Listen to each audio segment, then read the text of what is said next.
Bien, c'est une étape vraiment majeure dans le dossier qui est franchi, c'est-à-dire que les unités de traitement sont installées sur 2 des 3 puits, le 71 et le 72. On est présentement en phase de test et de rodage pour s'assurer que tout est correct. La mise en fonction est prévue pour la semaine du 5 février. On en fera l'annonce à ce moment-là une fois que c'est fait officiellement. C'est une étape vraiment majeure parce que c'est ce qu'on avait dit dès le départ du dossier, qu'on voulait installer les filtres pour réduire les PFAS dans l'eau au plus tard en janvier 2024.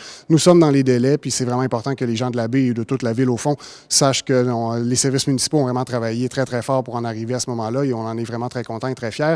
D'autant plus que c'est une première au Québec. On est la première ville à installer des équipements comme ça. Bien, la solution temporaire dont on parle aujourd'hui, c'est un contrat de 11,4 millions qui s'étend jusqu'en 2027 avec une option pour le prolonger jusqu'en 2029. Ça comprend, en fait, c'est un peu un contrat tout inclus, c'est-à-dire ça comprend la location des unités de traitement, mais ça comprend aussi l'entretien qui est fait par Marbarex, la compagnie qui a obtenu le contrat. On parle de solution temporaire, mais évidemment, c'est temporaire tant et aussi longtemps qu'on en a besoin, parce que pour solutionner le problème de façon permanente, il faut changer la source d'eau potable qui alimente ce périmètre-là. C'est un processus qui prend plusieurs années. C'est pour ça que le contrat de solution temporaire dure minimum 4 ans, possiblement jusqu'à 6.